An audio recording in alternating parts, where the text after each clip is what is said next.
بسم اللہ الرحمن الرحیم۔ شروع ذات یکتا کے نام سے جو بڑا مہربان نہایت رحم کرنے والا ہے۔ ہوا کے دوش پر پی ایس کے ٹی وی کے پلیٹ فارم سے آداب قبول کیجیے۔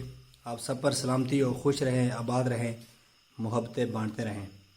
ناظرین محترم، آج ہمارے ساتھ ایک ایسی شخصیت ہیں جن کا جو کسی تعریف کے محتاج تو نہیں۔ آج ہمارے مہمان جناب استاد محترم سردار شوکت گور خان صاحب ہیں۔ شوکت حسین گور خان ایک ایسی شخصیت جو ایک استاد ہیں، ایک ادارہ ہیں، ایک تحریک اور ایک نظریہ ہے۔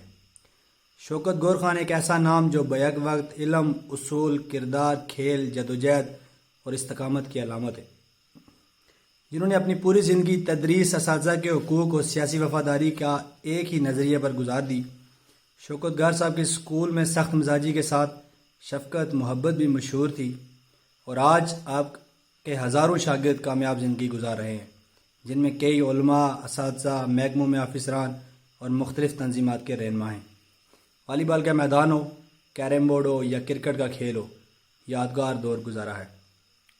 استادوں کے فورم میں جب وہ بولتے تھے تو صرف بات نہیں کرتے تھے، تحریک دیتے تھے۔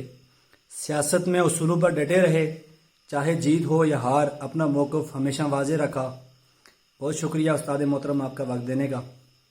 بچپن سے تعلیم کا شوق تھا، بچپن میں تعلیم کے لیے کس قسم کی جدوجہد کرنا پڑی؟ بہت مہربانی محمد صاحب، آپ نے ہمیں اس قابل سمجھا کہ آپ ہم سے انٹرویو لے رہے ہیں۔ میں آپ کا شکر گزار ہوں۔ جہاں تک تعلق ہے تعلیم کا، بچپن سے چونکہ ہمارے گھر میں تعلیم کا ماحول تھا، اور میرے بڑے بھائی صوبیدار محمد اسلم خان صاحب اس وقت پنڈی ڈینیز سے پڑھے ہوئے تھے، پھر انہوں نے گورڈن کالج سے انہوں نے اپنی تعلیم مکمل کی، تو وہ ہمارے لیے آئیڈیل تھے۔ اس وقت میٹروکلیٹ بہت بڑا پڑھا لکھا انسان سمجھا جاتا تھا۔ پھر میرے بڑے بھائی سخاوت صاحب بھی چونکہ تازی انہوں نے میٹرک کی، اور ہم نے ایک اچھے گھر میں والد صاحب کی سرپرستی کو دیکھا، تو وہ چونکہ کوئی زیادہ پڑھے لکھے نہیں تھے، تو ان کو اس چیز کا بڑا احساس تھا، وہ اپنے بچوں کو تعلیم دینا چاہتے تھے۔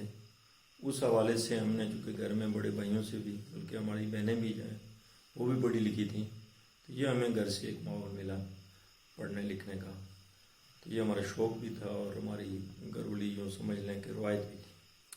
اچھا، اس کے بعد سر آپ نے تعلیم کہاں سے حاصل کی اور کہاں تک حاصل کی؟ ہاں، چونکہ ہائی اسکول پتن شیر خان سے میں نے ابتدا کی اپنی تعلیم کی، اور پھر مانگ سے میٹرک کیا سائنس کے ساتھ، اور پھر اسکول میں ٹیچنگ شروع کر دی، پھر پرائیویٹ طور پر ایف اے کیا، بی اے کراچی یونیورسٹی سے بی اے اور ایم اے کی ڈگری حاصل کی۔ اچھا، ماشاء اللہ۔ اس وقت کے اساتذہ اور اسکول کے ماحول کے بارے میں جو آج بھی آپ کو یاد ہو؟ اصل میں اس وقت کا جو استاد تھا وہ یوں سمجھ لیں کہ ایک پورا ماحول اس نے کریٹ کیا ہوا تھا، اور وہ بچوں کی تربیت کرتے تھے، اور یہ صرف اسکول میں نہیں بلکہ گھر میں بھی گھر والوں سے ان کا رابطہ ہوتا تھا، اور ہمیں یہ خطرہ ہوتا تھا کہ کوئی ایسی کمپلین آئے گی، تو گھر میں بھی چونکہ ہمارا ماحول اسی کا طرح کا تھا، تو اس حوالے سے اساتذہ ہمارے الحمدللہ بہت زبردست انہوں نے ہماری تربیت کی، جہاں انہوں نے ہمیں تعلیم دینے میں اپنا پورا حق ادا کیا، وہاں ہماری تربیت میں بھی انہوں نے کوئی کسر نہ چھوڑی، جس میں چند ایک اساتذہ لیاقت صاحب ہیں، ماسٹر عثمان علی صاحب ہیں، عزیز صاحب ہیں، ماسٹر رحمت صاحب ہیں، اور اس طرح کے اور بہت سارے اساتذہ جنہوں نے ہمارے ساتھ محنت کی، اور پھر ہمیں ان کے ساتھ وقت گزارنے کا موقع ملا۔ ماسٹر یاسین صاحب جن کا تعلق اندروٹ سے تھا، جو ایک ایکسیڈنٹ میں بتیاں شہادت نصیب ہوئی ان کو، وہ ہمارے آئیڈیل ٹیچر تھے، اور اسی طرح ماسٹر رزاق صاحب، ان سے ہم نے ان کے ساتھ سروس بھی کی، تو یہ اس طرح ایک ماحول ہمیں ملتا گیا جو ہماری اس تعلیمی پیاس کو پورا کرتا گیا، اور ہماری تشفی ہوتی رہی۔ اچھا، سوال جواب تو ہوتے رہیں گے۔ ایک بات ہم نے بزرگوں سے سنی ہے کہ آپ کو پوٹکالا گھر میں کسی خطرناک ناگ نے کاٹا، اور بہت شدید ڈنگ تھا، لوگ اکٹھے ہوئے تو اس وقت ویکسین کا پروسیس کیا تھا یا وہ واقعہ کیا تھا؟ ہاں، وہ ہمارا ایک پرانا گھر تھا جس کو ہم نے چینج کیا، اور وہ ٹین ڈالنا چاہتے تھے ہم، تو وہ مکان ہم کھیڑ رہے تھے، شام کا خاصا وقت لیٹ ہو گیا تھا، تو وہ مجھے ہاتھ سے ایک ناگ نے اس انگلی سے کاٹ لیا، تو اس کے ساتھ ہم نے اس کو مار بھی دیا۔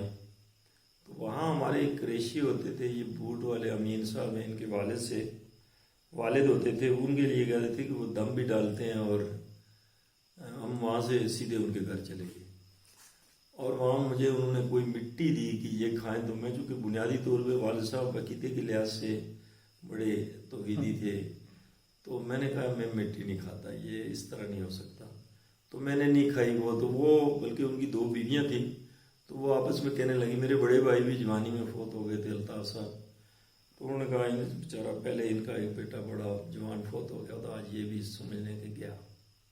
وہاں سے پھر ہم وہاں سے ہوتے ہوئے عزیز فارغ صاحب ان کے بڑے بھائی تھے، حاجی اکرم صاحب، ان کے گھر گئے، انہوں نے میں گھی، ان کی والدہ نے میں گھی پلایا، وہاں سے میں شیر علی صاحب کے گھر اوپر ڈاکٹر تھے، وہاں گیا، تو انہوں نے کہا جی ہمارے پاس تو کوئی اس طرح کا علاج نہیں ہے، بہتر یہ ہے کہ آپ راول پور چلے جائیں۔ اچھا، آپ کا اولیاء حضرت اور آپ کا علماء کے ساتھ تعلق آپ کے مذہب پسندی کا اظہار کرتا ہے، آپ جوانی اور بچپن ہی میں مذہبی رجحان کے حامل تھے یا کسی خاص وقت یا واقعے کی وجہ سے یہ تبدیلی آئی؟ نہیں، چونکہ ہماری والدہ جو تھیں وہ بڑی مذہبی تھیں، اس حوالے سے چونکہ ہم نے کبھی نہیں دیکھا کہ ان کی کوئی نماز قضا ہوئی ہو، اور صبح بہت دیر تک وہ قرآن پاک کی تلاوت کرتی تھی، تو یہ یوں سمجھ لیں کہ ہمیں ماں کی طرف سے یہ ہمیں ملا سیاسی یہ اپنا مذہبی ورثہ، تو اس لحاظ سے ہمارا زیادہ تعلق مذہب سے رہا۔ پھر میرے ماموں تھے، وہ بھی خاصے مذہبی آدمی تھے، تو اس لحاظ سے ہم مذہب کے ساتھ زیادہ قریب ہوتے گئے۔ اچھا، ایک بڑا نام مولانا عبداللطیف جیلمی صاحب آپ کے گھر تشریف لائے اس وقت جب مدرسوں کا رجحان نہ تھا، اس مشکل دور میں یہاں کون لے کر آئے اور وہ پروگرام کیسے کیا گیا؟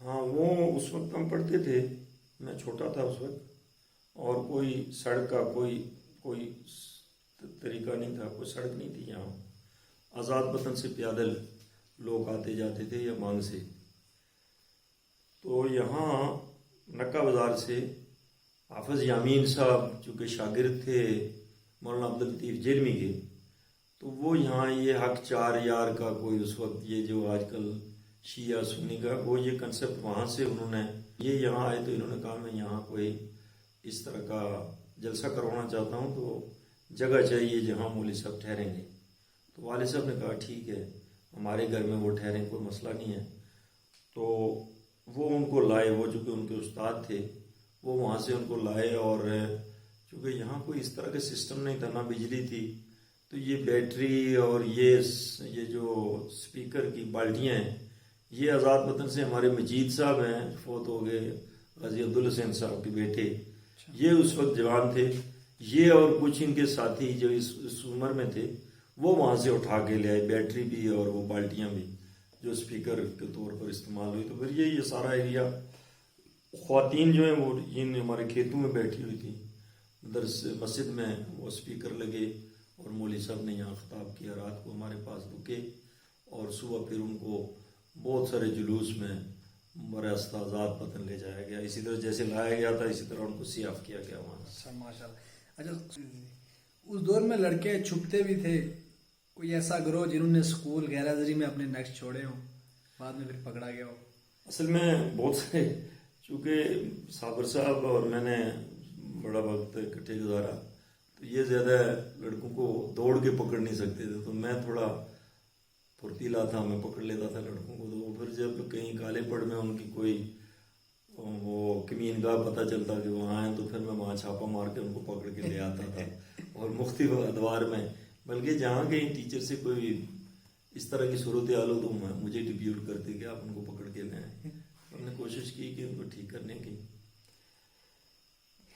اچھا، پہلے زمانے میں لوگ ڈنہ ناول موسمی جلد کی وجہ سے کرتے تھے، اس کے پیچھے کیا وجہ تھی، اور وہ لوگ کیسے 2 جگہ ہر 6 ماہ بعد شفٹنگ مینیج کرتے تھے، آنا جانا، پھر مال مویشی سارا کچھ ان کو اوپر نیچے شفٹ کرنا؟ اصل میں وہ ایک تو یہ کنسیپٹ تھا کہ یہ جیسے ہمارا ہے نا آؤٹنگ یا ہم تفریح کے لیے جاتے ہیں، اس وقت وسائل اس طرح کے تو تھے نہیں کہ لوگ اس کو مینیج کرتے، اور پھر یہ بھی نہیں تھا کہ یہ جو آج آپ کو فیسلٹیز ہیں یہ نہیں تھی، جیسے بجلی ہو گئی یا اس طرح کی، تو یہ پھر موسمی اعتبار سے یہ اوپر نیچے جاتے تھے، مطلب جس کو ہم ڈننا کہتے ہیں، اوپر والی جو جگہیں اپر لیول کی ان کو ہم ڈننا کہتے ہیں، اور نیچے جو گرم جگہیں ان کو ناول کہتے تھے۔ تو یہ ایک تو یہ ہوتا تھا کہ یہاں جو فصل ہوتی تھی یا گھاس ہوتا تھا اس جگہ کا، یہ بچ جاتا تھا جب آپ دوسری جگہ پہ جاتے، یہ آپ کے سال کو مال مویشیوں کو سروائیو کرنے کے لیے اس جگہ کو یوں سمجھ لیں کہ وہ ریزرو کر لیتے تھے، اور اس جگہ پہ یہ سیزنلی 2 مہینے 3 مہینے جاتے، اور جب اس کی کٹائی کا موسم شروع ہوتا تو یہ واپس آ جاتے تھے۔ اچھا سر، ایک اور بات مشہور ہے کہ جب آپ نوجوان تھے، شاید پہلے 2-3 اولاد کی نعمت سے بھی رب نے نوازا آپ کو، اس وقت گاؤں بھر میں آپ کے جہاد پہ جانے کا ارادہ مشہور تھا، اور شاید ضد بھی تھی کہ آپ افغانستان یا کہیں اور جانا چاہتے ہیں۔ مذہبی سوچ کے ساتھ یہ عمل تھا یا بغاوت تھی فطرت میں، یا یہ واقعہ دراصل ہے کیا؟ اصل میں اس کی ایک بڑی وجہ مولانا حبیب صدیقی صاحب ہیں، وہ سنایا کرتے تھے مولانا مسعود صاحب کے قصے کہ ہم نے وہاں ٹریننگ کی، ایسے کیا ویسے کیا۔ پھر مولانا مسعود صاحب چونکہ بتیاں میں آئے، کچھ عرصہ وہ مسجد میں قاعدہ پڑھاتے رہے اور اس طرح کا مذہبی تعلیم دیتے تھے، تو میں ذاتی طور پر ان سے متاثر بھی تھا، اور مذہبی رجحان تو پہلے سے تھا۔ تو افغانستان پھر ہم چلے گئے چھٹیوں میں صابر صاحب اور حبیب صاحب، یہ بایا والے، اور ہم 6-7 لوگ، جس میں خالد بھی تھے جو آج کل بینک مینیجر ہیں، یہ بھی تھے، عشرت تھا، مانگ سے نثار ہمارے ساتھ تھا، اور ہم یہ 6-7-8 لوگ یہاں مانگے مولانا یاسین صاحب کے پاس، اور یہ کانچری کا ایک ہے سیف اللہ خالد، اس کا پہلا نام تھا لال محمد، وہ ہمارا گائیڈ تھا، وہ ہمیں لے گیا افغانستان۔ پھر افغانستان میں کچھ عرصہ رہے، پھر واپس۔ آپ کو غازی افغانستان کیوں کہا جاتا ہے؟ وہاں سے ہم ایک ٹریننگ کر رہے تھے یہ اس کی بم بنانے کی، تو وہاں بلکہ بم بنانے کی نہیں، اینٹی پرسنل مائن جو ہے اس کے لیے ہمارے جو استاد تھے وہ باغ سے تھے، جن کا نام تھا شفیق الرحمان توحیدی۔ تو یہ ہمارے سیف اللہ شوکت جو تھے، یہ ہمارے امیر تھے جمعیت المجاہدین کے، یہ شہید ہو چکے تھے، اپنا مسعود صاحب، ان کے بعد یہ امیر بنے تھے۔ تو انہوں نے وہاں ہمیں بتا رہے تھے کہ یہ اینٹی پرسنل مائن کس طرح فائر ہوتا ہے، تو میں ان کے سامنے بیٹھا ہوا تھا، ہم 25 لوگ تھے جو بیٹھے ہوئے تھے وہاں۔ تو وہ فیوز انہوں نے نکالا میری موجودگی میں دیکھ رہا تھا، لیکن مجھے نہیں اس وقت اندازہ تھا کہ یہ فیوز ہے، میرے سامنے انہوں نے واپس ڈالا فیوز اس میں، مجھے کہنے لگے کہ آپ آگے سے تھوڑا سائڈ پہ ہو جائیں، اس سے ایک سپرنگ نکلے گا جو شاید آپ کو لگ سکتا ہے۔ میں تھوڑا کنارے ہوا تھا، انہوں نے ہاتھ میں پکڑا ہوا تھا وہ اینٹی پرسنل مائن، جس کا ہمیں اتنا تعارف نہیں، یہ بوٹ پالش کی ڈبی جو ہے تقریباً اس سے اتنا ہوتا ہے، جو انسانوں کو اڑانے کے لیے ہوتا ہے۔ ایک تو اینٹی ٹینک ہوتا ہے جو ٹینک کو اڑاتا ہے، یہ اینٹی پرسنل ہے، اینٹی پرسن مائن ہے سمجھ لیں۔ وہ انہوں نے دبایا، اس کی وجہ سے وہ ان کے ہاتھ میں پھٹ گیا۔ ہم جو 25 لوگ تھے ہم سارے گر گئے، تو سب سے پہلے میں اٹھا، تو میں نے دیکھا کہ سارے لوگ گرے ہوئے ہیں، میں نے کلمہ پڑھی، میں نے کہا کہ یہ بیچارے سارے شہید ہو گئے۔ تو وہ جو ہمارے استاد تھے وہ کانپ رہے تھے اس طرح، تو میں نے کہا اب ان کی روح نکل رہی ہے۔ اتنی دیر میں آہستہ آہستہ سارے اٹھتے گئے، کوئی نہیں شہید ہوا، میرے پاؤں میں لگ گئے تھے وہ جس کا وہ وہاں سے جو پتھر اٹھے یا جو کچھ نکلا، اس کی وجہ سے میرا پاؤں زخمی ہو گیا تھا، تھوڑا اس سے خون شون نکل گیا، سارے ہی زخمی ہو گئے تھے، کوئی بھی نہیں بچا تھا، لیکن کوئی شہید نہیں ہوا، کوئی اس طرح کی صورت نہیں بنی، اس وجہ سے شاید لوگ کہتے ہیں۔ اچھا، ایک مشہور شخصیت ثانی صاحب، انہوں نے اپنے دور میں آپ کو تھپکی دی اور کوئی گفٹ آپ کو دیا جو بہت جگہوں پر ذکر بھی ہوتا ہے، اور اصل وہ واقعہ ہے کیا تھا؟ ہاں، وہ اپنا ثانی صاحب سے لوگ ڈرتے تھے، تو وہ بہت سپیڈ میں آتے تھے، کسی وقت کسی کے پاس، میرے پاس 2 دفعہ 3 دفعہ انہوں نے ایسے کیا، 5 روپے مجھے دیے، اور ایک دم مجھے پکڑ کے کہا تم مولانا جلالی ہو؟ نہیں، تم مولانا جمالی ہو۔ یہ کہہ کے مجھے چھوڑنا بڑا ڈرا، میں نے کہا پتہ نہیں کیا کرنے والا۔ یہ کہہ کے انہوں نے چھوڑ دیا مجھے، تو پیسے انہوں نے 2-3 دفعہ مجھے 5-5 روپے دیے۔ اچھا، ہم نے خود بھی آپ کو پیدل سفر میں بندوق، ٹارچ، لاٹھی برسوں آپ کے ہمراہ رہی، ہم نے بھی اپنے تھوڑے سے ٹائم میں دیکھا آپ کے ساتھ۔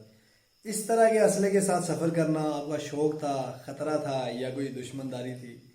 نہیں، خطرہ نہ کبھی کرا، نہ کوئی خطرہ ہے، نہ کوئی دشمنداری اس طرح کی ہے، نہ اللہ کے فضل سے کسی کی اتنی جرأت ہے۔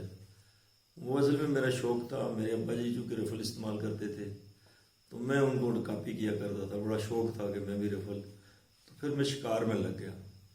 تو یہ ٹارچ اس لیے ہوتی تھی کہ رات کو جب تراویحیں پڑھ کے ہم واپس جاتے تھے اپنے گھر تو راستے سے 1-2 خرگوش شکار کر لیتے، چونکہ گندم ہوتی تھی، وہاں کھیتوں سے گزرتے جاتے تھے، تو اس وجہ سے یہ ہمارا مزاج بن گیا۔ تو یہ شوق بھی تھا، دن کو بھی میں شکار کیا کرتا تھا، جب کبھی چھٹی ہو یا اس طرح کا۔ خرگوش کا ہم نے بہت شکار کیا، تو خطرہ کوئی نہیں تھا، اللہ کا فضل تھا۔ تو رات کو بہت لمبے اسفار آپ کے مشہور ہیں، کبھی جنات یا کسی اندیکھی قوت کا سامنا ہو، جو اکثر لوگ کہتے ہیں جنات وغیرہ یا سایہ یا مسان وغیرہ کے بارے میں بھی لوگ کہہ دیتے ہیں، ساتھ چلنا شروع ہو جاتے ہیں رات کو۔ اصل میں ایک تو لوگوں کا وہم ہوتا ہے، اور ایک دفعہ میں رات کو بہت لیٹ آیا تو آگے سے کوئی آوازیں آ رہی تھی، تو میں چونکہ ڈرتا نہیں تھا، اللہ کے فضل سے ٹارچ میرے پاس ہوتی تھی، تو میں نے کھڑے ہو کے دیکھا تو وہ یہ ہوتی ہے سیگ، یہ تھی، یہ 2 آپس میں جا رہی تھی، تو ان کی وجہ سے، وہ ان کے چلنے سے آوازیں آتی ہیں، تو اس وجہ سے بھی لوگ ڈر جاتے ہیں۔ میرے کے سامنے کبھی نہیں آیا کوئی جن شین، کوئی اس طرح کا سامنا۔ میں رات کو میں نے بہت سفر کیا، لیکن میرے سامنے ہم نے کبھی نہیں ہوا ایسے کہ اس نے ہمیں کچھ کہا ہو یا میرے راستے میں آیا ہو مجھے روکا ہو، نہیں۔ اچھا، ہم نے سنا ہے کہ آپ تدریس کے شعبے میں نہیں جانا چاہتے تھے، بیرون ملک جانا چاہتے تھے، پھر تدریس کے شعبے میں کیسے جڑے، کیسے آنا ہوا؟ ہاں، وہ وقت ایسا تھا کہ جب ہمارے اسکول ٹیچر کو 300 روپے تنخواہ ملتی تھی، 200-300 اس طرح کی، اور جو سعودی عرب جاتا تھا اس کو 3000 روپے ملتی تھی۔ تو ایک ٹرینڈ تھا اس وقت جانے کا کہ وہ سعودی عرب پڑھا۔ پھر میرے کلاس فل تھے ظفر اسلام اور لوگ یہ چلے گئے سعودی عرب، کویت چلے گئے، تو میں چاہتا تھا میں بھی جاؤں۔ پھر اسلم صاحب جو میرے بڑے بھائی تھے، سردار ابراہیم صاحب سے ان کا بڑا تعلق تھا والد صاحب کی وجہ سے، تو انہوں نے مجھے اس پہ قائل کیا، تو پھر وہ بلکہ میرا آرڈر بھی کروا کے لے آئے، اور وہ وجہ بنی ادھر نہ جانے کی۔ اور اسکول میں جب پھر چلا گیا تو چلا گیا۔ انہوں نے مجھے ایک بات بتائی کہ پیسے بہت سارے لوگوں کے پاس ہوتے ہیں، عزت نہیں ملتی۔ تو کل میں نے کپتان خوشحال خان کو یہاں دیکھا تو اس نے کہا مجھے، کوئی آپ کا نام لیا، مجھے کہنے لگے کہ انہوں نے کہا شوکت صاحب، تو یہ عزت اس طرح نہیں ملتی، تو یہ باعزت محکمہ ہے۔ پھر میں نے کینسل کر لیا، میں نے کہا ٹھیک ہے، صحیح کہتے ہیں آپ ٹیچر آرگنائزیشن کے بلا مقابلہ آرگنائزر بھی منتخب ہوئے، کشمیر کی سب سے مضبوط تنظیم کے مرکزی عہدے پر بلا مقابلہ منتخب ہونے کے پیچھے کیا محرکات تھی؟ اصل میں ایک تو وہ وقت ایسا تھا کہ لوگوں کو اس کی کوئی اویئرنیس نہیں تھی، لوگ اس طرف جاتے ہی نہیں تھے، اور پھر سفری اخراجات بہت ہوتے تھے، یہاں سے مظفر آباد جانا آنا، چونکہ میرے بڑے بھائی سعودی عرب میں تھے اور ان کی کوئی اولاد نہیں تھی، تو میں ان کا لاڈلا تھا، تو اس حساب سے میرے لیے یہ سارا کچھ کرنا آسان تھا، مظفر آباد جانا، پلندری جانا، تو اس لحاظ سے بلا مقابلہ ہوتے تھے کہ مقابلے میں کوئی آنا ہی نہیں چاہتا تھا۔ اور پھر جب ہم چلے گئے تو مرکز میں بھی ہماری شناسائی ہو گئی، اس حوالے سے میں نائب صدر رہا مرکز کا، تو راجہ علی شام کے ساتھ بھی موقع ملا کام کرنے کا۔ اور اساتذہ کے حقوق کے لیے آپ نے کیا جدوجہد کی؟ سردار عبدالشکور صدیقی صاحب جو ہماری ٹیچر آرگنائزیشن کا بڑا نام ہے، ان کے ساتھ مظفر آباد میں بہت لمبی ہم نے ہڑتال کی اور بڑی مار کھائی ہم نے، پولیس سے ہمارا آمنا سامنا پورا دن ہوتا رہا، تو انتہائی سخت آنسو گیس کا ہم نے فیس کیا، اور اس کی وجہ سے مجھے کافی دنوں تک میرے ناک سے خون آتا رہا، اس کی وجہ سے وہ گیس اتنی چڑھ گئی تھی، لیکن ہم نے اس کے لیے اس وقت ٹیچر کی تنخواہ کچھ نہیں، وہی اسٹرائک تھی جس کے بعد ٹیچر باعزت زندگی گزارنے کے قابل ہوا. اس میں سردار عبدالشکور صدیقی جن کا تعلق پلندری سے ہے، ان کا بڑا رول ہے. اساتذہ کو ضیاء الحق کے دور میں یہ فیس کرنا پڑا ان حالات کو، تو اس وقت ہم نے بغیر کسی خطرے کے، بغیر کسی خوف کے، ہم نے ایک بڑی لمبی اسٹرائک کی. اور یہ بڑا اسٹرانگ انسان تھے یہ عبدالشکور صدیقی صاحب، ان کی قیادت میں ہم نے کی. تو اس کے لیے جو مراد اس وقت اساتذہ باعزت زندگی گزارتے ہیں، اس کی پہلی اینٹ وہی ہے، جس کے لیے ہم نے بہت مار کھائی وہاں. اور ہمارے راولہ کوٹ سے سردار فاروق صاحب ہیں، ان کا سر پھٹ گیا، وہ ہمارے جنرل سیکرٹری ہوتے تھے. تو پورا دن ہماری پولیس کے ساتھ ہم کو چولی رہی، پولیس والوں کو بھی ہم نے مارا، ان کو بھی ہم نے زخمی کیا، خود بھی ہمیں بہت اس دن تکلیف ہوئی. بلکہ اس دن تو یہ ہوتا تھا کہ سوزوکی پہ کوئی سفید کپڑے یا اچھے کپڑے پہنا ہوا کوئی شخص ان کو نظر آتا، اس کو وہ ٹیچر سمجھ کے اتار کے مارتے تھے. وہ بعد میں پتہ چلتا یہ بیچارہ ٹیچر نہیں ہے، ایسے ہی اس نے کپڑے سفید پہنے ہوئے. تو وہ ہم نے بڑی لمبی جدوجہد کی اس کے لیے. تو آج استاد جس اچھی تنخواہ سے یا اچھے مراد کے ساتھ، تو ہمیں بڑی خوشی ہوتی ہے کہ اس کی ابتدا ہم نے کی تھی، اور الحمدللہ آج استاد بڑی باعزت زندگی گزار رہے ہیں.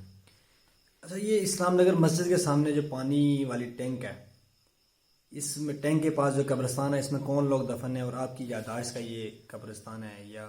میری یاد میں نہیں یہاں کوئی اس طرح کی، یہ جو بہت پرانا قبرستان ہے.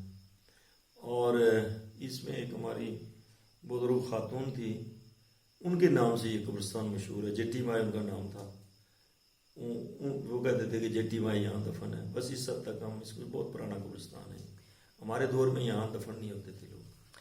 اچھا، یہ اسلام نگر مسجد کے ساتھ ایک خانقاہ کا جو ہے، اس کا پس منظر کیا ہے؟ کہتے ہیں کسی پیر کی جائے نماز ہے، رات کو شیر صفائی کے لیے آتا ہے. اصل میں یہ عقیدے کی اپنی کمزوری ہے، لوگ کہتے رہتے ہیں پتہ نہیں کیا کہتے ہیں. ہم نے چونکہ سارا وقت یہیں گزارا، ہم نے نہیں کوئی شیر دیکھا. البتہ ایک بات جو میرے ذہن میں ہے، جو میں سمجھتا ہوں کہ یہ جو تھڑا بنا ہوا ہے، اس پہ جو یہ پتھر لگے ہوئے ہیں، یہ سائنسانی نے جب مسجد نہیں تھی تو یہ مسجد کا نیا عمل بدل بنایا اس نے. اور یہ یہاں لوگ نماز پڑھتے تھے. بعد میں پھر آگے ایک کو کا درخت ہو گیا، یہ اس کو متبارک سمجھنے شروع ہو گئے. لیکن ہم نے کوئی نہیں، یہاں چونکہ ہمارے گھر کے سب سے زیادہ قریب ہے، ہم نے نہیں کوئی ایسی دیکھی کرامت اس کی، اور نہ کوئی ایسی صورت ہے. یہ مسجد ہے، یوں سمجھ لیں کہ جب مسجد نہیں تھی انہوں نے نماز پڑھنے کے لیے یہاں جگہ بنائی، جائے نماز کی جگہ بنائی. پتھر لگا کے. یہ سارے صوبے دار جمعے دار اکٹھے کر کے انہوں نے پتھر اٹھائے. یہاں سے پتھروں کی جگہ تھی، اس کو ہم کہتے تھے کلویہ نہ کھاوا. وہاں سے لوگ وہ بناتے تھے جس پہ روٹی پکتی تھی، وہ اس لیے کہتے تھے. تو یہاں سے انہوں نے وہ پتھر نکالے اور یہاں آ کر لگائے. چونکہ مولانا ثانی صاحب بنیادی طور پر عالم تھے، دیوبند سے پڑھے ہوئے تھے، بعد میں انہوں نے لائن چینج کر لی. لیکن ان میں وہ چیز تھی کہ لوگوں کو نماز کے لیے وہ کہتے تھے، اور نماز کی جگہ کا بناتے تھے، لوگوں کو قرآن پڑھاتے تھے. مجذوبی کی حالت میں بھی وہ اس طرح کرتے تھے، جہاں جاتے وہ نماز کی بات کرتے تھے. کمانڈر مسعود الوی شہید کے آپ شاگرد رہے، وہ کیسی شخصیت کے مالک تھے؟ ہم نے بھی بڑا سنا ان کے بارے میں. اصل میں وہ بہت زبردست آدمی، بڑا زبردست عالم تھا، عالم باعمل تھا. اور پھر ہم نے قاعدہ عربی کا قاعدہ ان سے پڑھا، زیادہ تو نہیں میں ان سے پڑھ سکا، لیکن قاعدہ ہم نے ان سے پڑھا پتیاں میں. ماسٹر رحمت صاحب نے ان کو یہاں لایا، اللہ ان کو بری کی رحمت کرے. تو یہ جہاں یہ مسجد ہے، اس کے نیچے ایک کچا کمرہ ہوتا تھا، اس میں نیچے تیر بچھا کے اس کے اوپر بیٹھ کے وہ ہمیں پڑھاتے تھے. اینک پہنتی تھی، نظر ان کی بڑی کمزور تھی. ماسٹر رحمت خان صاحب کا بھی آپ اکثر تذکرہ کرتے ہیں، ان سے لگاؤ کی وجہ یا؟ اصل میں اس وقت ہمارے پاس جو رحمت عثمان صاحب تھے یا عزیز صاحب تھے، یہ کم پڑھے ہوئے تھے. یہ یوں سمجھ لیں کہ مڈل، اس وقت مڈل پڑھا ہوا بھی ٹیچر لگ جاتا تھا. ہمارے پاس جو پڑھے لکھے لوگ آئے وہ یہی رحمت صاحب اور لیاقت صاحب سندھ والے، لیاقت علی طاہر صاحب، یہ آئے. پھر بعد میں صابر صاحب آئے، لیکن پہلے شروع میں یہ لوگ آئے. اور وہ بڑا درد دل رکھتے تھے ماسٹر رحمت صاحب، اور اکثر یہ کہا کرتے تھے کہ جس دن کوئی بچہ آ کے مجھے کان سے پکڑ کے یہ کہے گا کہ مجھے یہ سبق بتاؤ، تو میں سمجھوں گا میرا دن زندگی کا یہی سب سے قیمتی دن ہے۔ تو ان کو یہ احساس تھا کہ ہمارے لوگ یہ پڑھ کے کچھ بنے۔ ہم چونکہ پسماندہ تو ہیں، دور دراز ہیں، تو جب تک ہمارے بچے پڑھیں گے نہیں اس وقت تک ہم ترقی کی اس دوڑ میں نہیں شامل ہو سکیں گے۔ اس لحاظ سے ہم کو بڑی فکر تھی اس بات کی۔ پتن شیر خان کا ایک اور بڑا نام ڈاکٹر صدیق خان صاحب کی شخصیت کا احاطہ کیسے کیا جا سکتا ہے؟ ڈاکٹر صاحب بہت الحمدللہ بڑے آدمی ہیں، بڑی سوچ کے مالک ہیں، اور انہوں نے بڑی محنت کی۔ میرا ان سے بڑا کلوز تعلق رہا، اور جو عقیدہ ہمارا درست کرنے میں ڈاکٹر صدیق صاحب کا بڑا رول ہے، اور میں ان کے بہت قریب رہا۔ میں ان کے ساتھ جایا کرتا تھا دور دور، جب یہ کہیں کسی مریض کو دیکھنے کے میں بھی جاتا تھا ان کے ساتھ۔ تو اسلام نگر میں کوئی بھی بیمار ہو تو میں جاتا تھا ڈاکٹر صدیق صاحب کو لانے کے لیے، اور یہ مشہور ہو گیا تھا کہ یہ کہتے ہیں تو آ جاتے ہیں وہ۔ تو پھر میں ہی زیادہ ان کے قریب ہوتا گیا، اور ڈاکٹر صاحب بڑے ماشاءاللہ انہوں نے بہت محنت کی، اور پورے پتن شیر خان نہیں بلکہ بردی تک قاری امیر افضل صاحب کے گھر تک یہ۔ اور بڑی کمال ان کا یہ تھا کہ رات کو ضرور گھر آتے تھے، ٹار جو لے آتے وہ نہیں دیتے تھے واپس، وہ چونکہ ٹار سے ان کے گھر میں بڑی کٹھی ہوئی ہوتی تھی، لیکن ہے بہت بہت محنت کی انہوں نے۔ اللہ تعالیٰ ان کو ان کی ہمارے اوپر سایہ دیر تک قائم رہے۔ اچھا، پتن شیر خان کے کن لوگوں کا تحریک آزادی کشمیر میں اہم کردار تھا؟ لیڈنگ رول کن شخصیات کا رہا؟ اور تحریک آزادی کشمیر کے حوالے سے اگر آپ بات کرتے ہیں نا، تو اس میں کوئی بندہ ایسا نہیں ہے جس کا رول نہیں ہے۔ خواتین سے لے کے، بچوں سے لے کے، مردوں سے لے کے اور بڑوں سے، سارے لوگ اس میں کسی نہ کسی درجے میں شامل تھے۔ اور وہاں ایک ہی بات، لوگوں کو یہ احساس تھا کہ ہم غلام ہیں، اور چونکہ سیکنڈ ورلڈ وار تازی ختم ہوئی تھی، اور لوگ یہ جو ہمارے برٹش آرمی سے لوگ ریٹائر تھے، ان کو یہ اندازہ ہو گیا تھا کہ جنگ جیتی جا سکتی ہے اور آزادی حاصل کی جا سکتی ہے۔ تو اس لحاظ سے سارے لوگ اس کے لیے تیار تھے۔ اور لیڈنگ رول کے حوالے سے اگر آپ کہتے ہیں تو چونکہ بہت سارے لوگوں نے اپنے اپنے حوالے سے لیڈنگ کی ہے۔ دیکھیں نا، ہمارے غازی عبدالحسین صاحب وہاں کرنل شیر خان صاحب کی اس یونٹ میں خاک کی ٹیکری پہ چھجا کی پہاڑی پہ ان کی بازو کٹ گئی، اور یوں سمجھ لیں کہ یہ جو قرون اولیٰ کے مسلمان ہیں انہوں نے مثال قائم کی کہ ان کی ایک بازو جو ہے کٹ گئی، تو وہ لٹک رہی تھی، تو انہوں نے اس کو اپنے کاٹ کے تو وہیں دفن کروا دیا، اور خود لڑتے رہے وہ۔ یہ اسی طرح ہر بندے نے کیا۔ والد صاحب چونکہ اجیرے میں سپلائی آفیسر رہے، وہ چونکہ 46 میں پنشن آ گئے تھے، تو یہ سارے لوگ کسی نہ کسی حوالے سے اس کے۔ پھر غازی رحیم صاحب کا بھی بڑا رول ہے اس میں۔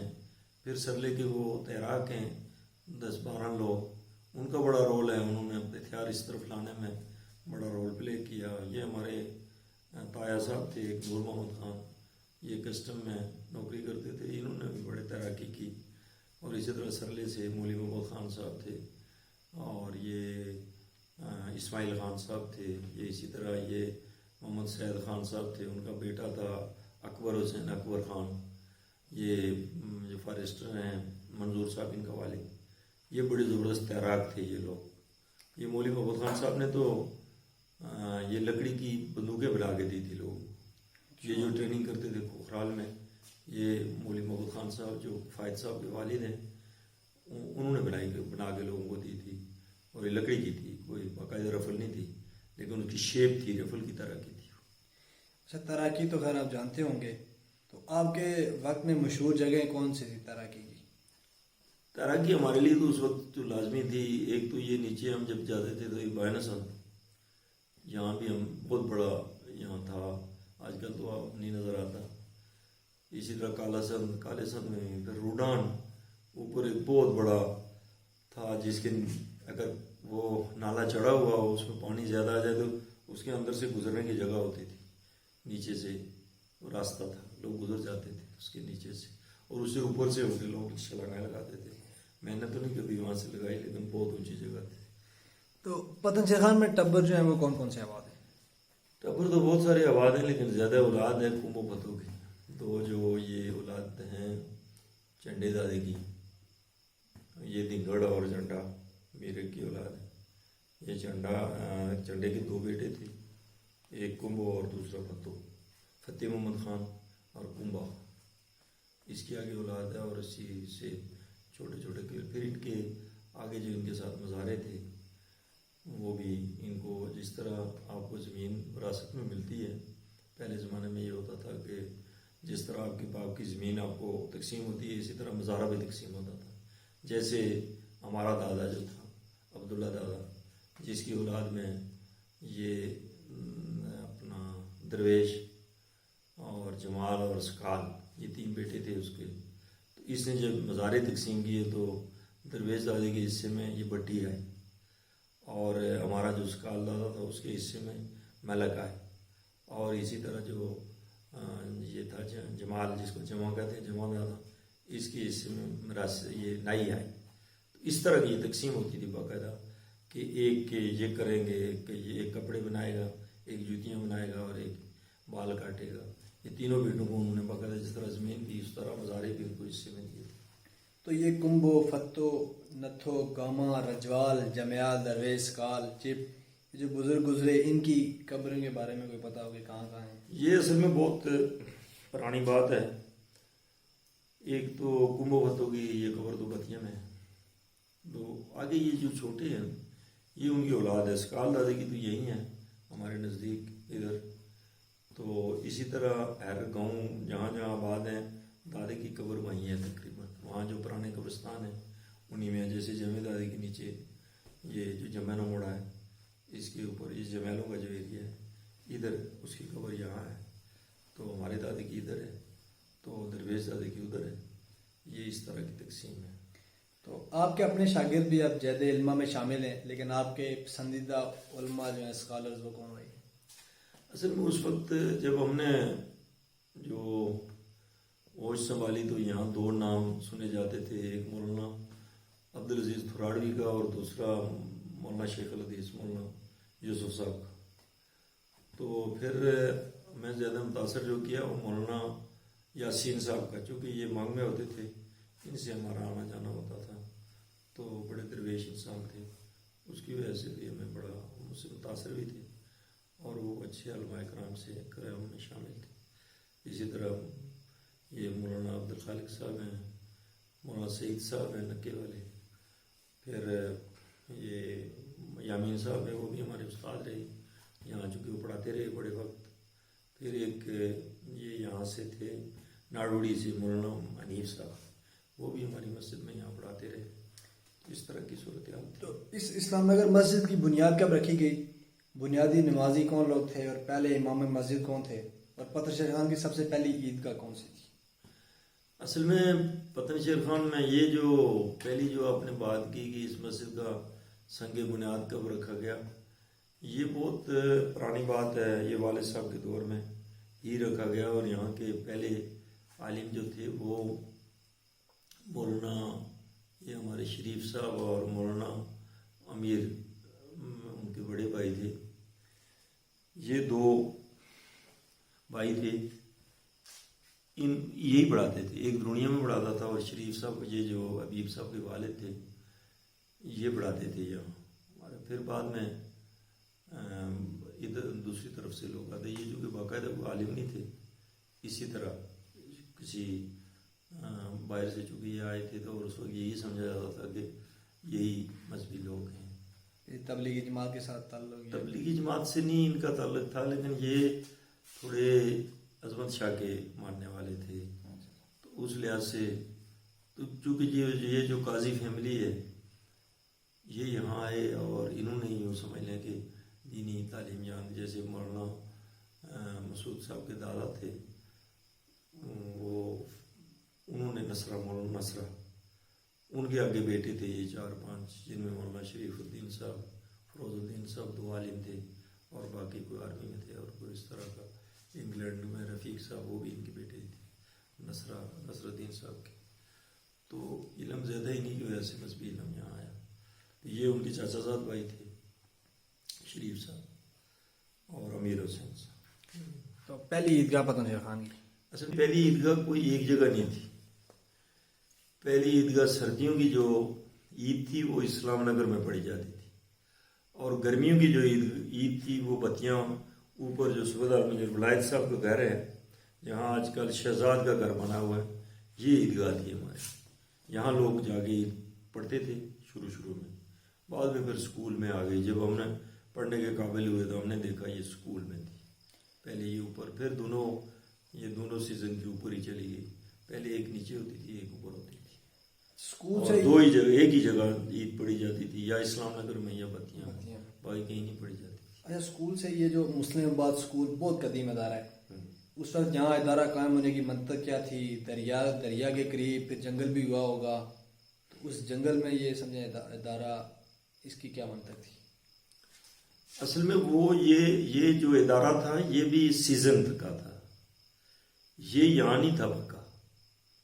یہ جس طرح لوگ سردیوں گرمیوں میں اوپر نیچے جاتے تھے، ناول ڈنڈا کرتے تھے، اسی طرح یہ اسکول بھی شفٹ ہوتا تھا، اور جہاں پانی ہوتا گرمیوں میں یہ وہاں شفٹ ہو جاتا تھا، اور سردیوں میں چونکہ موسٹلی لوگ نیچے آ جاتے تھے ناول میں، تو یہ کوکھرال سب کے لیے برابر تھی جگہ، مطلب یوں سمجھ لیں آپ کے دنگڑو سے لے کے تو گونالے تک یہ سب لوگوں کو اس میں تقریباً درمیان پڑتا تھا ان کو، اس لحاظ سے سردیوں میں یہ جگہ برف بھی نہیں پڑتی تھی، اور یہ جگہ موسمی حساب سے ٹھیک تھی۔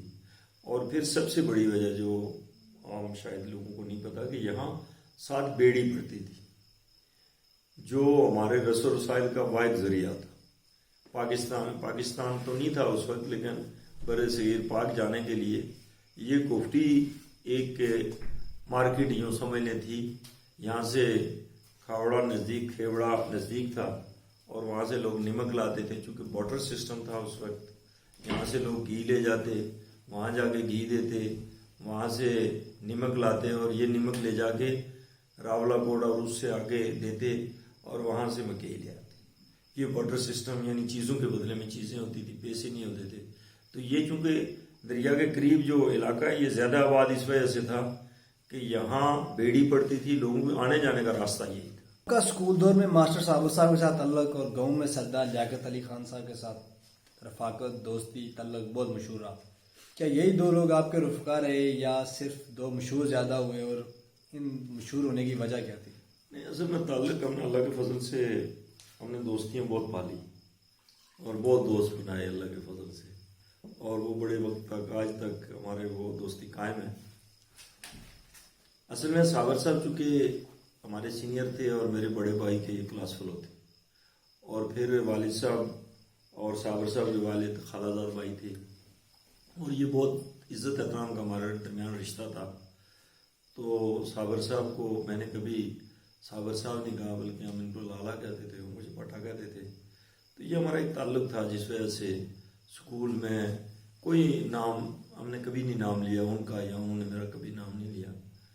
تو یہ ہمارا ایک تعلق رہا۔ پھر آنے جانے، پھر وہ ہمیں گائیڈ کرتے تھے، ہم سے سینئر تھے، بڑے تھے، تو ہم نے ان سے بہت کچھ سیکھا، تو اس وجہ سے ان سے ہمارا تعلق تھا۔ لیاقت صاحب چونکہ جب گاؤں میں آئے تو کراچی سے وہ آئے تھے، رسائی بھی نہیں تھی، اور پھر میرے جو بڑے بھائی تھے سخاوت صاحب، ان کو لیاقت صاحب نے کراچی میں ساتھ رکھ کے مشین ٹول فیکٹری میں ان کو رکھوایا، وہاں ان کی نوکری سروس دلوائی۔ اس وجہ سے بھائی صاحب ان کا بہت احترام کرتے تھے، اور مجھے انہوں نے کہا تھا کہ لیاقت کو ہمارے خلاف کوئی شکایت نہیں آنی چاہیے۔ تو یہ ایک رشتہ تھا ان کی وجہ سے، جو باوجود اس کے کہ سیاسی لحاظ سے ہم بہت مخالف تھے۔ وہ اس کو مسلم کانفرنس میں پہلے وہ تحریک عمل میں تھے، اور بعد میں وہ مسلم کانفرنس میں چلے گئے، تو ہمارا جو کہ مسلم کانفرنس سے کبھی تعلق نہیں رہا۔ اس لحاظ سے ہمارا سیاسی اختلاف ہونے کے باوجود ہمارا اٹھنا بیٹھنا چلنا پھرنا یہ اکٹھا تھا، اور لیاقت صاحب بڑا پریفرنس بھی کرتے تھے، احترام بھی کرتے تھے، میرے وہ بھتیجا لگتے تھے رشتے میں، اس لحاظ سے بھی وہ زیادہ احترام بھی کرتے تھے۔ تو پھر جہاں کوئی احترام کرے وہاں سے اس سے تعلق ہو جاتا ہے۔ ویسے بھی پھر وہ عمر سے مجھے بڑے تھے، بھائی صاحب سے ان کی دوستی تھی، یہ ایک وجہ تھی ان سے۔ آپ کے والد کپتان علی گور خان ایک معروف شخصیت تھے، ان کا اولاد ہونا باعث فخر کے ساتھ ان کے نام کو برقرار رکھنا آسان تھا یا مشکل تھا؟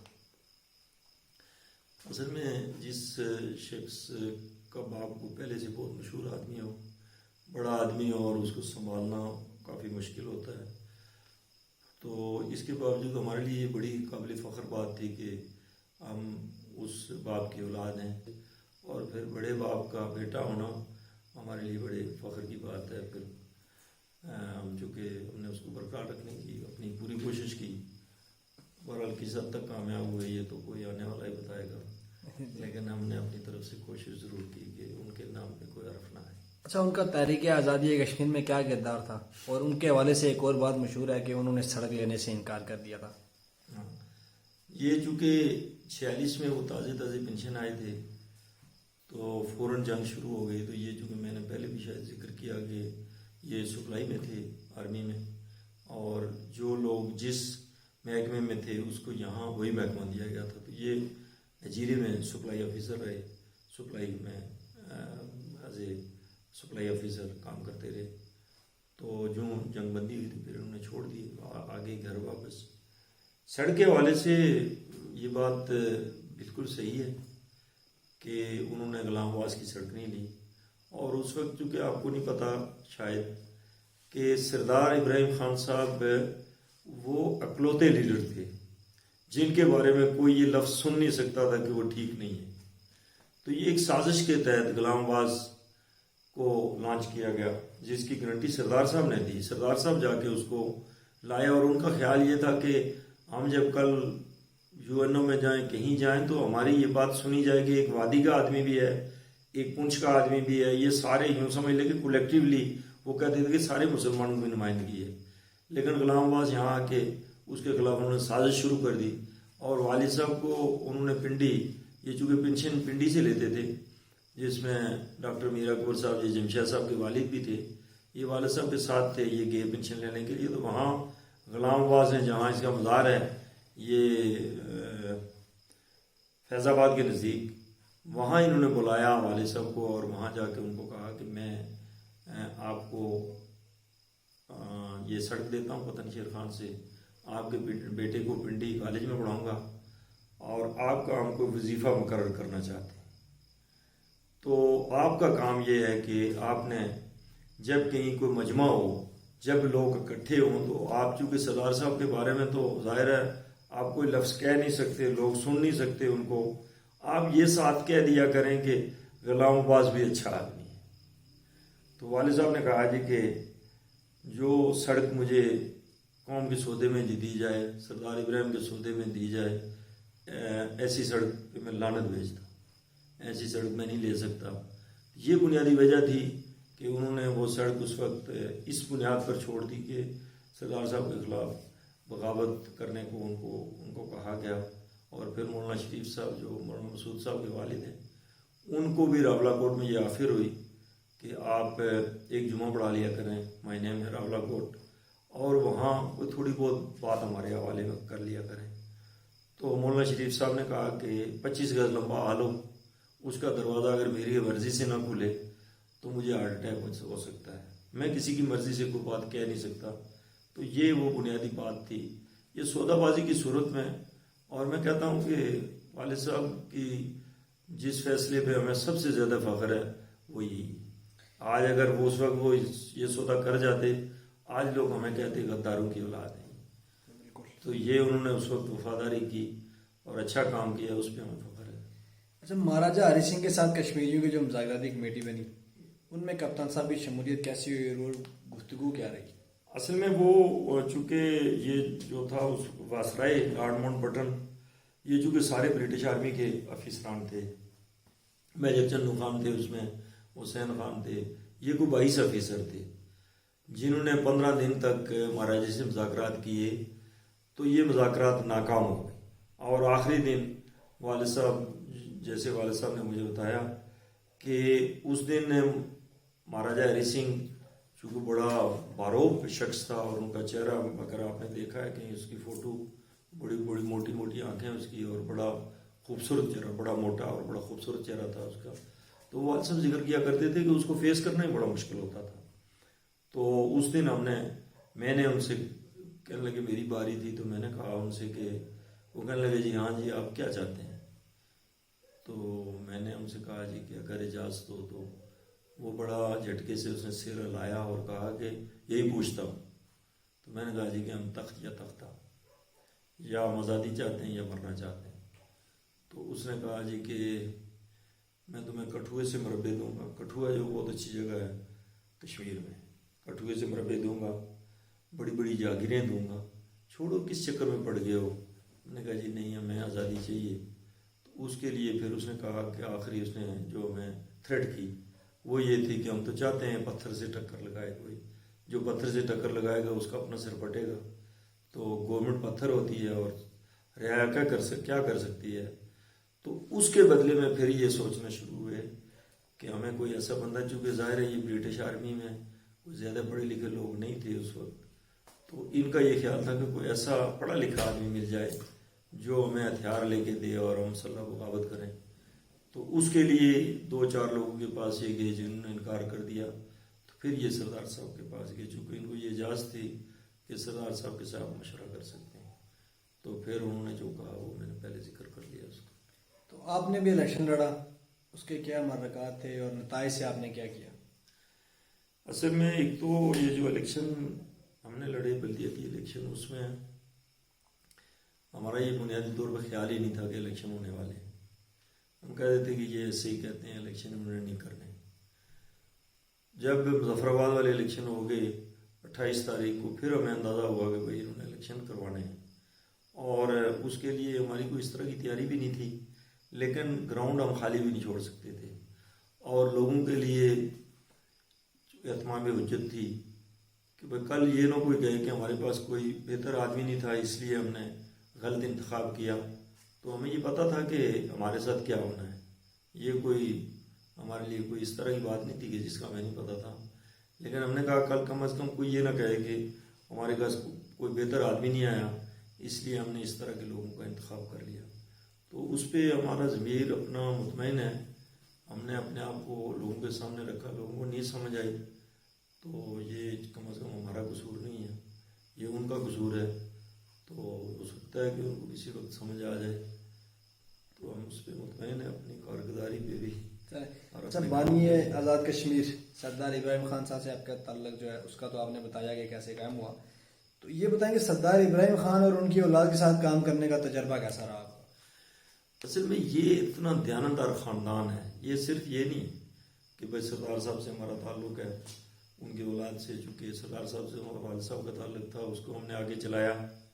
اور پھر خالد ابراہیم صاحب اس وقت ہمارے پاس آتے تھے جب کوئی روڈ نہیں تھی، پیدل یہاں ہمارے گھر آتے تھے. اور یہ وہی تعلق تھا جو والد صاحب کا سردار ابراہیم کے ساتھ تھا. اس وجہ سے پھر خالد صاحب کو ہم نے جتنا دیانتدار دیکھا، جتنا اچھا انسان دیکھا، اس کے مقابلے میں نے اس سے بہتر پولیٹیشین کوئی نہیں دیکھا. تو اس کی شخصیت سے ہم بہت متاثر تھے، کیونکہ وہ جھوٹ نہیں بولتے تھے سب سے بڑی بات. اور جو بات وہ کہتے تھے کہ سامنے کوئی ہو، جو بات آپ سمجھتے ہیں صحیح ہے وہ کہہ دینی چاہیے، یہ مت سوچو کہ آگے کان بیٹھا ہوا ہے. تو ہماری انہوں نے بڑی تربیت کی. اور پھر یہ خاندان بنیادی طور پر بڑا دیانتدار ہے.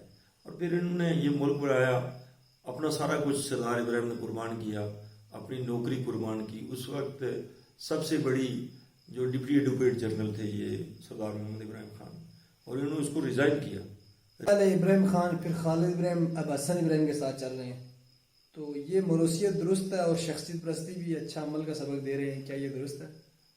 اصل میں شخصیت پرستی تو ہم نہیں کہہ سکتے. ان کو شخصیت سے مراد یہ ہے کہ پھر کسی ایک آدمی کے ساتھ آپ چل رہے ہیں. جب ہم نے دیکھا کہ خالد ابراہیم صاحب کی وفات کے بعد میں سیاست سے کنارہ کش ہو گیا، 3 مہینے تک میری کوئی ایکٹیویٹی نہیں تھی. اور خالد صاحب کا مجھے اس طرح کا دکھ ہوا جیسے میرے اپنا بھائی یا باپ کوئی اس طرح کا بندہ فوت ہو گیا. ایک دن اسد ابراہیم صاحب کا مجھے ٹیلی فون آیا. تو انہوں نے مجھے کہا جی کہ میں آپ سے ملنا چاہتا ہوں. میں نے کہا جی کہ ہمیں چونکہ خالد صاحب کے حوالے سے کوئی زیادہ معلومات نہیں ہیں، تو جو ان کے پرانے ساتھی ہیں ہم چاہتے ہیں کہ آپ ان سے ملیں. تو ڈاکٹر کلیم صاحب نے بھی ہمیں بتایا کہ بھائی جو خالد صاحب کی ڈائری ہے اس میں چند لوگوں کے نام لکھے ہوئے ہیں، ان میں آپ کا نام بھی ہے. تو اس حوالے سے یہ آپ سے تعلق ان کا رہے گا ہمیشہ ہمیشہ.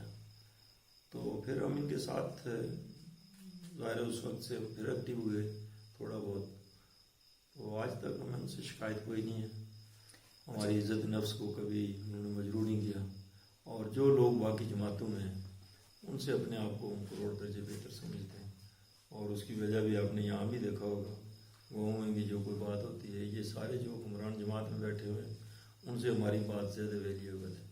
ایسا ہی خواہ وہ تھانہ ہو، خواہ وہ کچہری ہو، خواہ وہ عام پبلک ہو. اور یہاں کوئی فیصلہ جو ہے میں چھوڑ کے کوئی نہیں کر سکتا. کتنی بڑی جماعت ہو، اس کی پیپلز پارٹی ہے، نون لیگ ہے، کوئی اور جماعت ہے، اور ہر جماعت کی یہ خواہش ہوتی ہے کہ ان کا اتحاد ہمارے ساتھ ہو جائے، چونکہ ہم جس پلڑے میں بیٹھیں گے وہی باری ہوگا. تو آپ کے دور میں استاد کیسا مقام رکھتا تھا، اور آج کے دور میں جو آپ اساتذہ دیکھتے ہیں تو اس میں کیا فرق محسوس کرتے ہیں آپ؟ اصل اساتذہ ہر دور میں بڑا اہمیت کا عمل رہا. ہمارے دور میں اصل میں اتنی تعلیم نہیں تھی، اور پھر سب سے بڑی جو ہمیں جو اپرچونیٹی ملی وہ یہ تھی کہ سوشل میڈیا نہیں تھا. اور آج کا جو سوشل میڈیا اس نے سارے محکموں کو جہاں بے توقیر کیا وہاں استاد کو بھی اس کا جھٹکا لگا. اور پھر ہمارے دور میں یہ ہوتا تھا کہ اساتذہ کی ریفریشر کورسز ہوتے تھے، اور ہم یہ سوچ نہیں سکتے تھے کہ پبلک کے سامنے کوئی ٹیچر سگریٹ پیے، یا بچوں کے سامنے کوئی ٹیچر سگریٹ پیے، یا کسی کے کپڑے گندے ہوں. یہ نہیں ہو سکتا تھا. ہمارا آئیڈیل ہوتا تھا ٹیچر، اور اس کو ہم نقل کرتے تھے. تو آپ اس سے اندازہ کر سکتے ہیں کہ آج کا جو بنا ہوا ہے، اس وقت کی جو صورتحال بنی ہوئی ہے، اس میں آدمی کس کو کاپی کرے. سوشل میڈیا پہ جتنا عام آدمی گالی دیتا ہے اس سے زیادہ ایک ٹیچر بھی دے دیتا ہے. بالکل ایسا ہی ہے. تو اس سے پھر لوگوں کے سیکھنے کا عمل رکا ہوا ہے. مطلب دوسرا یہ آبجیکٹو جو آ گیا اس نے بھی ستیہ ناش کیا تعلیم کا. اس کی وجہ سے بھی خاصا پرابلم ہوا. تو وہ عزت احترام نہیں رہا. پہلے تو یوں سمجھ لیں کہ جس کا بچہ اسکول میں پڑھتا تھا وہ یہ سمجھتا تھا کہ میں اس ٹیچر کا شاگرد ہوں، اس کا باپ یہ سمجھتا تھا، اور وہ گھر میں چولہے کے پاس بیٹھ کے یہ ذکر کرتا تھا کہ میرے بعد اگر کوئی بڑا آدمی ہے تو وہ تمہارا ٹیچر ہے. یہ عزت اس کو گھر سے ملتی تھی، یہ اس کو تربیت ملتی تھی. آج اس کا بڑا فقدان ہے. آج ٹیچر حالانکہ بڑا کوالیفائڈ ہے، زیادہ پڑھا ہوا ہے، زیادہ کوالیفائڈ ہے. اس وقت اتنا کوالیفائڈ نہیں ہوتا تھا، لیکن آج اس طرح کا وہ عزت احترام نہیں رہا جو اس وقت تھا، جو ہمارے دور میں تھا. شخصیات کے نام لوں گا، ان کے حوالے سے ایک جملہ جو آپ کے ذہن میں فوراً نام سن کر آتا ہے، بس ایک جملے میں آپ نے اس کو بیان کرنا ہے. ذوالفقار علی بھٹو.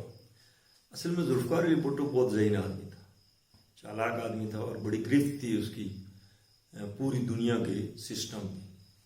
اور جنرل ضیاء الحق.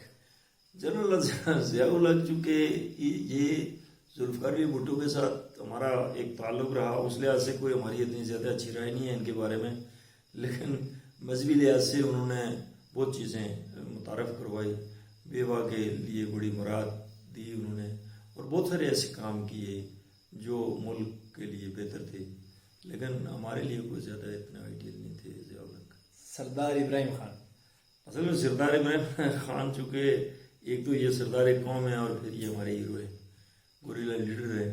اور یہ جو کچھ آج آپ کہہ رہے ہیں، جو میں کہہ رہا ہوں، اور اس آزادی سے جو ہم یہاں بیٹھ کے باتیں کرتے ہیں، اس سارے کے پیچھے عظیم اللہ سردار محمد ابراہیم خان کی وہ قربانی. مولانا یوسف خان صاحب.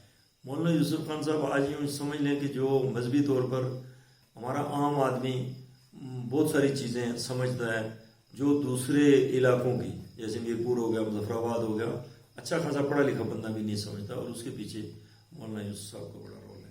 جنرل ایاز خان.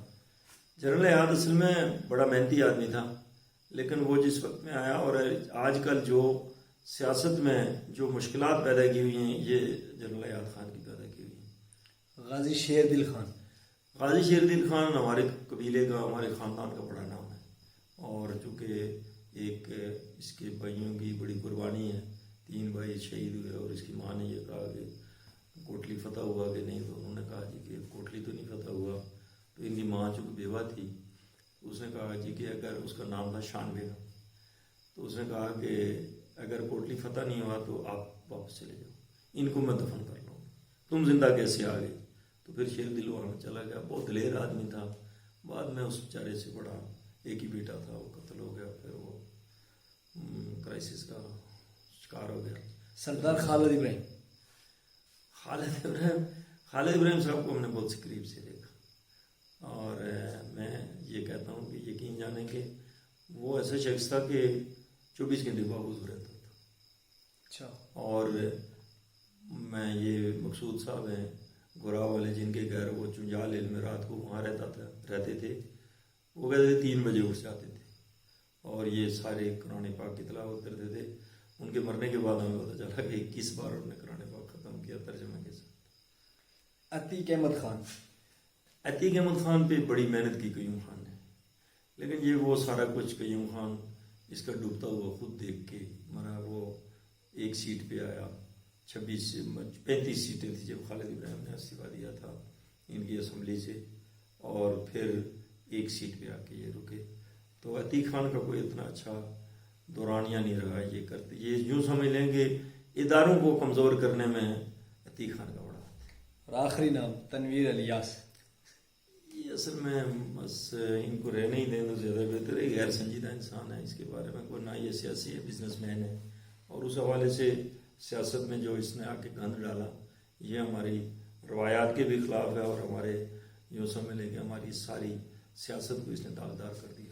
بہت شکریہ استاد محترم, اللہ سلامت رکھے آپ کو, بہت آباد رہیں, اور مجھے دیجیے اجازت. اللہ نے کے بعد بہت شکریہ جی, اللہ جزائے خیر دے, بہت مہربانی.